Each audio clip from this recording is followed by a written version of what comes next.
José, Dime, Juan. que es ya viernes, hay que hablar de libros, tío. Pero, el- otra vez de libros.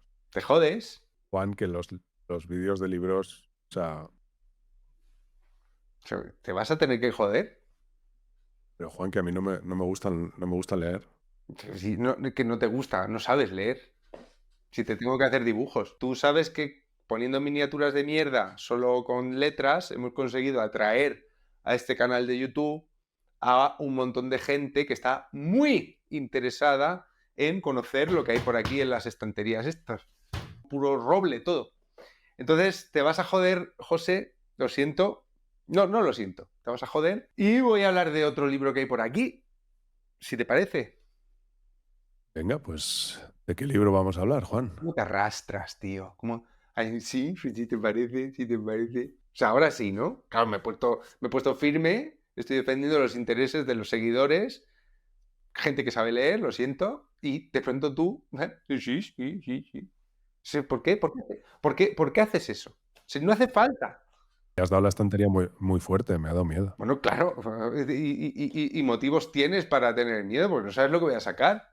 Cuando comencé a utilizar la dinamita, yo también creía, tenía fe en muchas cosas, en todas, pero he acabado creyendo solo en la dinamita. Mira, la semana pasada yo hablé de un escritor nazi. ¿Te acuerdas? Knut Hamsun. Knut Hamsun. Pues hoy quiero hablar de lo contrario, Ah, para que veáis que aquí hay una curiosidad infatigable. Un lector no puede tener de ninguna forma un límite ideológico a lo que lee. ¿Sabes por qué? Porque yo, que soy un izquierdista de ultraderecha, sé que al otro lado de la trinchera, ¿no? Entre los derechistas de ultraizquierda, hay gente más lista que yo. Que esto es una cosa que se nos olvida en la batalla cultural. Tendemos a pensar que los que hay al otro lado son subnormales todos, y es mentira. No es así. Entonces, yo voy a coger ahora un libro que tenga que ver con esto que estoy diciendo, y que es este.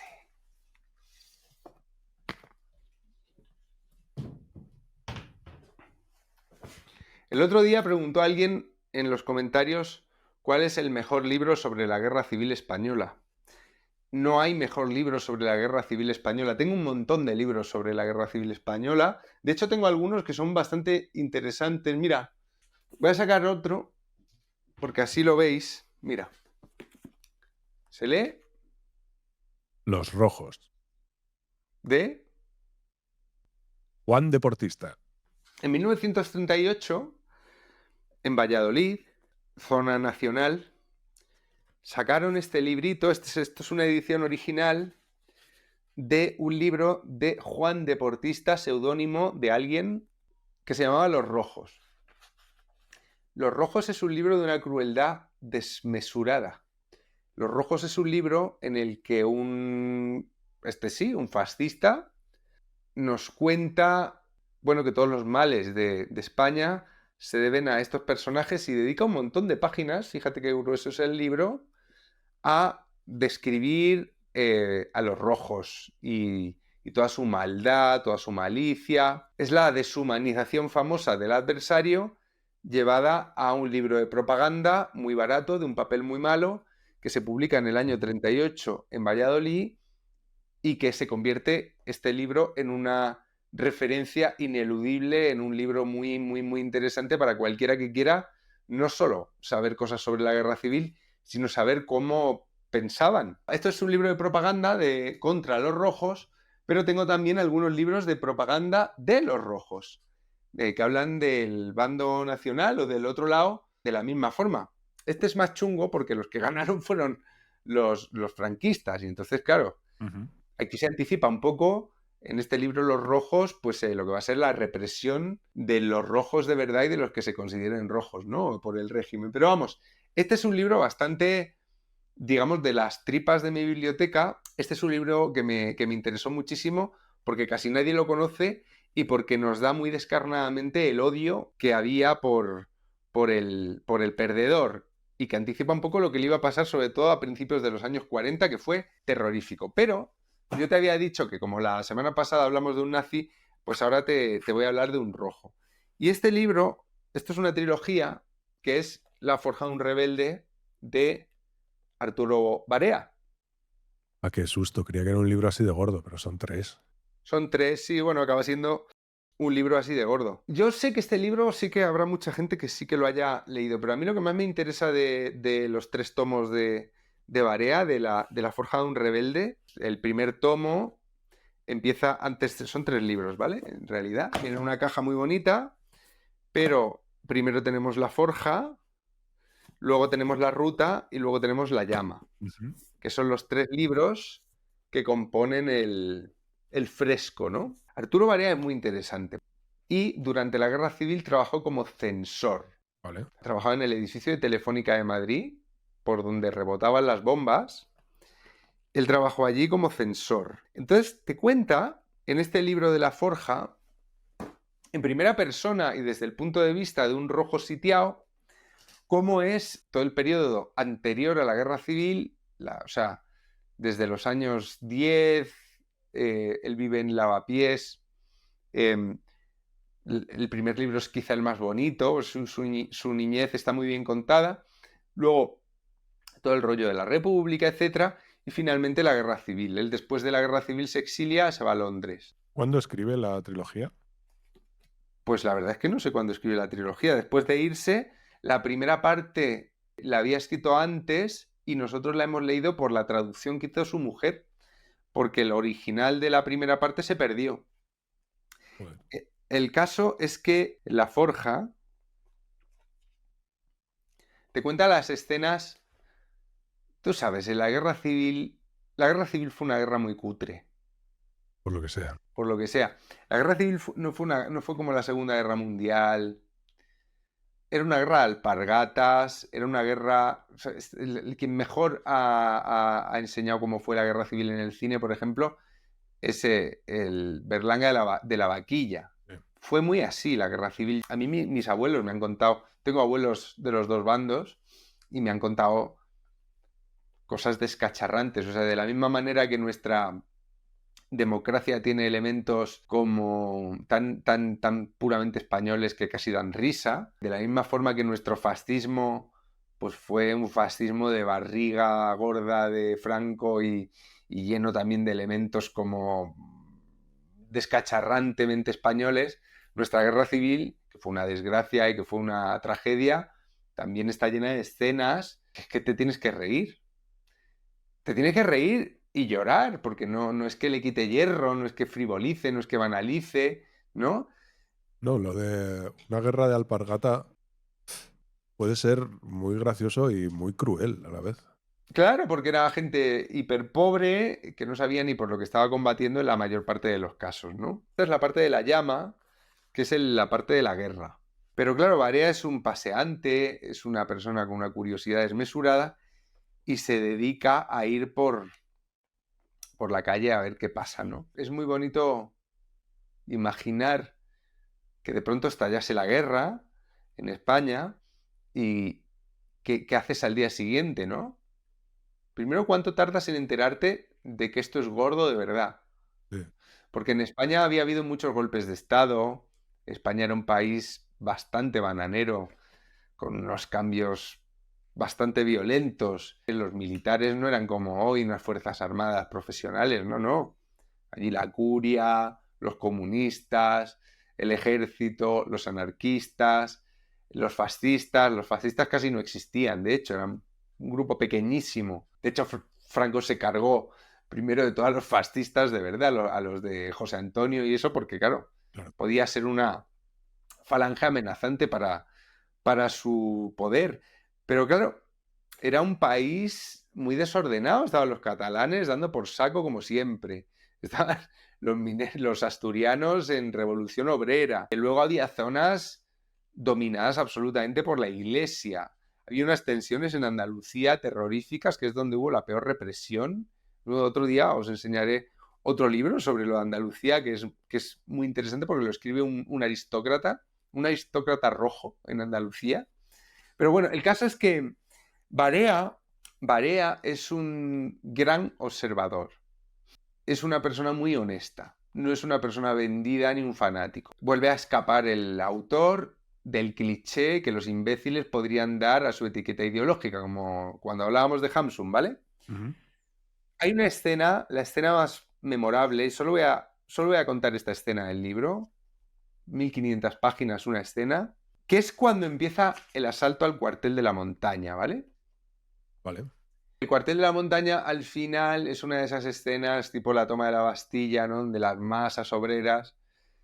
Pero fíjate cómo lo cuenta Barea. Voy a leer un poco. Voy a intentar leer bien, ¿vale? Leyendo en YouTube, esto ya es lo último. Es que mira cómo lo cuenta. Esto es una escena de la guerra civil que no os va a extrañar. La vais a encajar en vuestra imagen de la guerra civil, pero vais a flipar. Dice, o sea, él ha ido a ver cómo están disparando al cuartel de la montaña, está por Madrid dando vueltas, empieza la guerra. Dice, uno de los dos hombres delante de mí se enderezó sobre sus hombros. Tenía empuñado con ambas manos un revólver y apoyaba el cañón contra el tronco del árbol. Era un revólver antiguo y enorme, con cañón niquelado y un punto de mira como una espuela. El tambor con los cartuchos era un bulto deforme sobre las dos manos agarrotadas de la culata. El hombre arrimó peligrosamente la cara al arma y tiró trabajosamente del gatillo. Le sacudió una explosión violenta y una oleada de humo espeso y agrio hizo un halo sobre su cabeza. Su compañero le sacudió en el hombro. «Ahora déjame tirar un tiro», le dijo. La explosión casi me hizo saltar sobre mis pies. Estábamos a 200 metros del cuartel y el frente del edificio estaba oculto por la masa de árboles del jardín. ¿A quién creían estar tirando aquellos dos locos? O sea, con una pistola a 200 metros del cuartel. «Ahora déjame tirar a mí un tiro», le dijo el otro. El que había disparado se volvió. «No me da la gana, el revólver es mío». El otro blasfemó. «Déjame tirar un tiro por tu madre». «No me da la gana», dijo. «Ya te lo he dicho, si me matan, el revólver es tuyo. Si no, te conformas con mirar». Fíjate qué escena, ¿eh? Espera, se volvió el otro. Tenía una navaja en la mano, la hoja casi tan grande como un machete, y la levantó sobre el trasero de su amigo. «Déjame el revólver o te pincho». Y comenzó a clavarle la punta del arma en las carnes al otro. El hombre saltó y chilló. «¡Tú, que me has pinchado de verdad!» Y dice el que le está pinchando, le dice: «Para que veas, o me dejas el revólver o te hago un agujero. Toma, toma, aquí lo tienes, pero sujétalo bien porque da coces». «¿Tú crees que soy idiota?», le dice el que ha recibido el revólver. Como si estuviera siguiendo un rito, el hombre se levantó sobre sus codos y engarfió la culata con ambas manos, tan ceremoniosa y deliberadamente que casi parecía una plegaria. El cañón niquelado se elevaba lentamente. «Bueno, acaba ya», dijo el propietario del revólver. El otro volvió la cabeza. «Ahora te esperas, es mi turno. Les tengo que enseñar yo a esos hijos de mala madre». Wow. Dos pavos a 200 metros del cuartel de la montaña, con una pistola más vieja que la hostia, pegando tiros y acuchillándose. ¿Por qué no? Para ver quién dispara. En Stalingrado, los rusos no tenían dinero para darle escopetas a todos los soldados. Entonces, a uno le daban el fusil y a otro le daban balas. Ujú. Entonces, cuando mataban a uno que tenía fusil, el que no tenía fusil cogía el fusil y le ponía las balas. Está bien pensado. Iban avanzando. Los nazis se habían apostado en la mitad de la ciudad, a un lado del río, y tenían que tomar, o sea, defender y tomar la ciudad. Y entonces los rusos iban muy faltos de material. ¿Tú te imaginas en ese momento a un ruso pegándole puñaladas al otro para que le deje la pistola? O sea, la guerra civil observada por gente como Barea tiene algo grandioso, que es que le quita todo el heroísmo, o sea, le quita toda la épica. O sea, nos devuelve a nuestra condición de españoles envidiosos, colegas, naturales, ¿no? ¿Qué es eso? ¿Vas a disparar tú solo? Déjame la pistola, no te la dejo, pues te pincho. ¡Ay, que me has pinchado de verdad! Bueno, pues déjame la pistola y no te pincharé más. Pues bueno, te la dejo, pero ten cuidado. La forja de un rebelde y otros libros que tengo por aquí sobre la guerra civil nos recuerdan una cosa muy importante, que es una cosa que muchas veces quieren que no sepamos, y es que no hay nada que idealizar, no hay nada que idealizar. Ni la resistencia es solamente heroica, ni el avance es solamente prodigioso, ni la república era la quinta esencia de todos los principios elevados, ni nada. Por encima de españoles incluso y de alpargateros, somos humanos. Y hay algunos cronistas, algunos pocos cronistas, que nos dan exactamente ese material. Nos dan ese material que nos permite ver esas gestas que en el futuro de aquella época, o sea, en nuestro presente, mirando al pasado, se pintan como, no sé, como grandes momentos de heroísmo y como que se acaba construyendo una mitología alrededor, y no, lo bajan al suelo, lo bajan a la tierra, el suelo sin asfaltar, y parece que con eso nos restituyen algo, nos devuelven algo muy importante, que es la verdad. La verdad, sabiendo que cada uno miente, sabiendo que cada uno oculta, sabiendo que cada uno calla lo que le conviene callar y dice lo que le conviene decir. Pero cuando vas leyendo mucho sobre la guerra civil y sobre todo primeros documentos de testigos, no solo libros de historia, sino cuando vas tú mismo a las fuentes, te vas dando cuenta de que al final no hay nada más incompatible con la memoria democrática que una ley de memoria democrática, por ejemplo, que 4 programas formativos en folletos y en vídeos de Instagram que te van a dar una especie de visión áurea y visión negra del enfrentamiento ridículo, trágico, patético, odioso que hubo hace casi 100 años ya, no entre dos Españas, porque las dos Españas las crearon los políticos, como siempre, sino entre gente desarrapada, muerta de hambre, que a veces le pegaba una puñalada a su amigo porque no le estaba dejando disparar. O sea, leer a los testigos, a los que estuvieron allí, no solo nos mata los mitos históricos sobre la guerra civil, sino que nos reconcilia con lo humano, porque cuando ves a esos dos amigotes discutiendo por el revólver y pegando tiros a un cuartel que está lejísimo para esa pistola, realmente cuando tú te ves reflejado, es cuando tú dices, es que esto podría volver a pasar.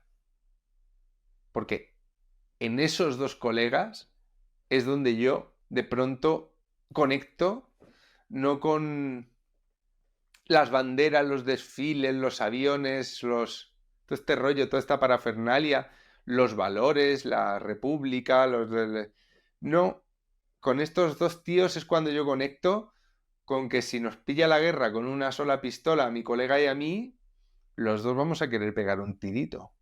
O sea que ese es el valor. Para eso tenéis que haceros buenas bibliotecas, porque en los libros de historia no vienen estas escenas, casi nunca. A veces sí, pero casi nunca. Otra semana os contaré,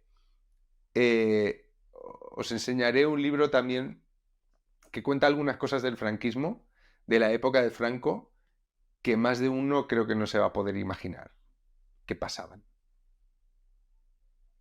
Juan, entonces, ¿cómo se llamaba este señor y el libro? Que ya sabes que yo no sé leer.